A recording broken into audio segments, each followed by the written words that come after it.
दोस्तों, हम अपने दिलो दिमाग में अपने सपनों का लाइफ पार्टनर सोचते हैं, उसी की कल्पना करते हैं और अगर कोई ऐसा शख्स हमें दिख जाए तब हमें अपने आप को उसके अकॉर्डिंग बदलने लग जाते हैं। तब हम वह नहीं रह जाते जो कि हम हैं, अपने आप को दिखावे में बदल लेते हैं। ऐसे में अगर हमें वह शख्स मिल भी जाए तो फिर हमारे एग्जिस्टेंस का क्या होगा? क्या हमारा वजूद रह पाता है या फिर हम एक पोपट बनकर रह जाते हैं? इसी सवाल का जवाब ढूंढती है यह मूवी। तो चलिए शुरू करते हैं। यह कहानी एबी की है। एबी एक मॉर्निंग शो की टीवी प्रोड्यूसर है कैलिफोर्निया में। उसे सच्चे प्यार में भरोसा है। उसका मानना है कि जब प्यार होता है तो जिंदगी बदल देता है। कई किताबें जैसे कि chicken soup for the soul, men are from Mars, women are from Venus, इन सबको पढ़कर उसने प्यार के बारे में एक अलग थ्योरी बनाई है जो कि बिल्कुल ख्वाबों जैसी है। पर उसके शो की टीआरपी ज्यादा अच्छी नहीं चल रही है और दिन पे दिन गिरती जा रही है। इसकी वजह से वह थोड़ी परेशान है। एक दिन उसकी नजर गई एक टीवी शो पर जिसका नाम था द अगली ट्रूथ और इस शो का होस्ट था माइक। माइक की प्यार के बारे में अलग ही थ्योरी है। इनफैक्ट उसकी कोई थ्योरी ही नहीं है। वह प्यार, रिलेशनशिप इन सब में भरोसा ही नहीं करता। उसका मानना है कि मर्द औरतों से हमेशा कुछ न कुछ चाहता है, इसलिए वह झूठा प्यार दिखाता है, वरना मर्दों को औरतों में कोई दिलचस्पी नहीं है। तो दूसरी तरफ औरतें भी गोल्ड डिगर होती हैं, हमेशा पैसों के पीछे भागती हैं या फिर लड़कों के लुक्स के पीछे भागती हैं। उनके अंदर भी प्यार जैसी कोई फीलिंग नहीं होती है। यह सब दिखावा है। इनफैक्ट प्यार इस दुनिया में एग्जिस्ट ही नहीं करता। यह सब कहने की बात है। मर्द और औरत दोनों के दोनों एक दूसरे की जरूरत को पूरा करने के लिए एक दूसरे के साथ में होते हैं, पर कोई भी इस रिलेशनशिप को निभाता नहीं है। इस दुनिया में कोई भी ऐसा कपल नहीं है जो कि खुश हो। सब एक दूसरे से परेशान है। जब एनी ने यह शब्द माइक को कहते हुए टीवी शो पर देखा तो उसे यह पसंद नहीं आया। यह शो दरअसल लाइव शो है, इसमें कोई भी ऑडियंस तुरंत कॉल कर सकती है। सो एवी ने भी इस शो में माइक को फोन लगाया और अपनी बात रखी। उसने कहा, तुम कैसे इंसान हो? तुमने शायद खुद जिंदगी में कभी किसी से प्यार नहीं किया, इसलिए तुम ऐसी बातें कर रहे हो। माइक एवी से बिल्कुल भी एग्री नहीं कर रहा था। उसने कहा, तुम चारों तरफ देखो, क्या तुम्हें कहीं प्यार दिखा है? सब झूठ है, दिखावा है। इस पर गुस्सा होकर एवी ने फोन काट दिया। वह इतना गुस्सा है कि अगर वह इंसान उसके सामने आ जाए तो वह उसे मार दे। और अगली सुबह ऐसा ही हुआ। उसके सामने में उसके ऑफिस में माइक ने दस्तक दी। उसने अपने कलीग्स और सीनियर से पूछा कि यह यहाँ क्या कर रहा है। सबने उसे बताया कि हमें इसकी जरूरत है। तुम्हारे शो की टीआरपी इतनी गिर रही है कि केवल ये शख्स ही शो की टीआरपी बढ़ाने में मदद कर सकता है। यह अपनी बातों से ऑडियंस को अट्रैक्ट करेगा और हमारा शो फिर से कमबैक कर लेगा। हालांकि एबी माइक को बिल्कुल भी पसंद नहीं करती। वह नहीं चाहती कि माइक का बिल्कुल भी इंटरफेरेंस हो उसके शो में। उसने तुरंत उससे मिलते ही यह बता दिया कि वह वही शख्स है जिसने कल उसके शो में फोन किया था। माइक ने इस पर कोई भी रिएक्शन नहीं दिया, बल्कि वह हंस पड़ा। उसने कहा, तो वो तुम हो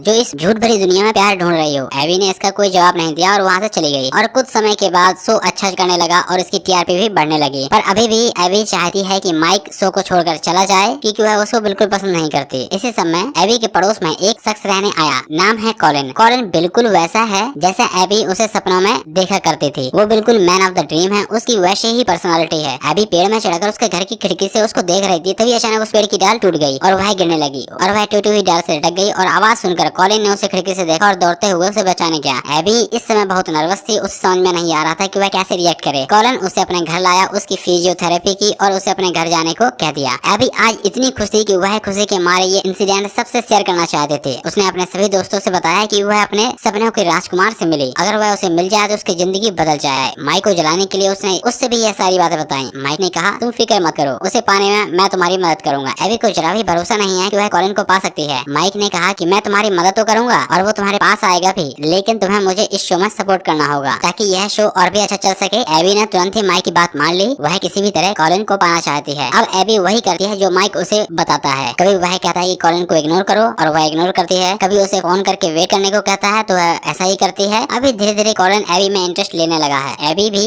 ऐसे ही कपड़े पहनती है जैसे कि कॉलिन को पसंद है, वैसे ही हेयर स्टाइल रखती है और वैसे ही बातें करती है जो कि कॉलिन को पसंद है। उसे भरोसा ही नहीं हो रहा है कि कॉलिन उसे पसंद करता है। उसने अपने आप को इस तरह बदला जितना वह बदल सकती थी। जब भी उसके पास होती है कुछ न कुछ अलग प्रिटेंड करने की कोशिश करती है। वह करती है कि वह नहीं है, कोई और है। उन चीजों को भी पसंद करती है जो कॉलिन उसे कहता है। उसे डर लगता है कि कॉलिन उसे छोड़ ना जाए। इसी क्रम में वह सब खाती है जो कॉलिन उसे खाने को देता है। इन्हीं सब में माइक और एबी को एक होटल में रुकना पड़ता है, पर दोनों ने अलग अलग कमरे लिए हुए थे। इधर एबी भी कंफ्यूज है कि उसके साथ हो क्या रहा है। दोनों की नजरें मिली और दोनों एक दूसरे को किस कर बैठे। दोनों ने रियलाइज किया कि यह एक मिस्टेक है और इसे सुधार लेना चाहिए। इसके बाद दोनों अपने अपने कमरे में चले गए। माइक अपने कमरे में आने के बाद भी उसको भुला नहीं पा रहा था कि जब उसने एबी को किस किया था। इधर एबी भी कंफ्यूज है कि उसके साथ हो क्या रहा है, क्योंकि ऐसी फीलिंग उसने पहले कभी नहीं आई थी। इतने में उसके घर का डोरबेल बजा। उसे लगा माइक है। उसने तुरंत गेट खोला पर वहाँ तो कॉलिन था जो वहाँ पर खड़ा था। कॉलिन तुरंत ही अंदर आ गया और वह एबी के क्लोज आने वाला था, पर तभी एबी को रियलाइज हुआ कि वह अपनी जिंदगी में यह नहीं चाहती है। माइक के साथ वह बिल्कुल वैसे रहती है जैसे वह है।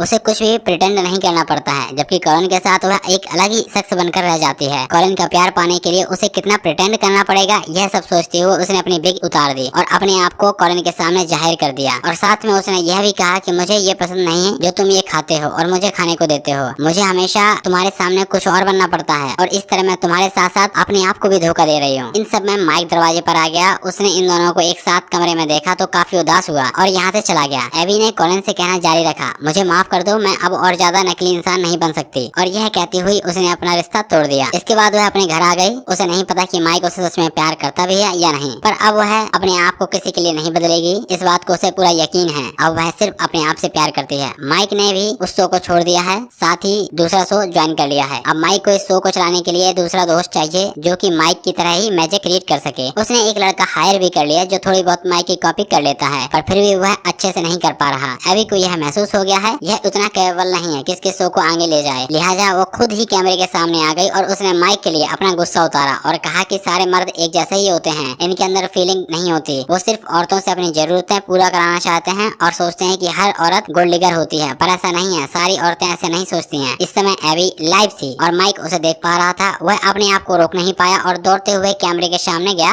एबी से कैमरे के सामने ही मिला। इन्हीं समय वह बैलून जिसमें दोनों खड़े थे कि उड़ने लगा और दोनों बैलून में खड़े उड़ रहे थे। कैमरा ऑन था और हवा में दोनों की लड़ाई जारी थी। एबी ने माइक से कहा, तुम्हारी वजह से मुझे कुछ और बनना पड़ा, कितने दिनों तक मुझे प्रिटेंड करना पड़ा। माइक ने कहा, नहीं, यह तुम्हारी गलती है, तुम खुद कॉलिन को पाना चाहती थी, उसके लिए तुम कुछ भी करने को तैयार थी, इसलिए मैंने तुम्हें वही सजेस्ट किया जिसमें तुम्हें कॉलिन मिल जाए, पर अब तुम सारा इल्जाम मुझ पर डाल रही हो। माइक ने यह भी कहा कि तुम्हें कभी भी मेरी फीलिंग का ख्याल नहीं आया, तुम हमेशा कॉलिन के बारे में सोचती थी। यह सुनते ही उसने बताया कि उसने कॉलिन के साथ अपना रिश्ता खत्म कर दिया है और उसके साथ बिल्कुल भी नहीं रह सकती। यह सुनकर माइक की खुशी का ठिकाना नहीं रहा और उसने एबी से कहा कि मैं तुमसे बहुत प्यार करता हूँ, पर तुम किसी और के पीछे भाग रही थी, तुम्हें कैसे अपनी फीलिंग के बारे में बताता। इसके बाद दोनों ने एक दूसरे को हक कर लिया और दोनों ने अपनी अपनी फीलिंग शेयर करी। दोस्तों, जिंदगी में सबसे ज्यादा इम्पोर्टेंट होता है अपने आप से प्यार करना। जब हम खुद को पसंद करने लग जाते हैं तो प्यार अपने आप ही हमारे दरवाजे पर दस्तक दे जाता है। पर किसी की बाहरी खूबसूरती को पाने की चाह में अगर अपने आप को बदलने लग जाएं तो ऐसे में कुछ हासिल नहीं होगा, इनफैक्ट हम खुद को ही खो देंगे। आई होप कि आपको यह कहानी पसंद आई होगी, तो आप हमें कमेंट बॉक्स में बता सकते हैं। अगर आपको ये वीडियो अच्छा लगा तो वीडियो को लाइक कर लीजिएगा और चैनल को सब्सक्राइब कर लीजिएगा। Thank you.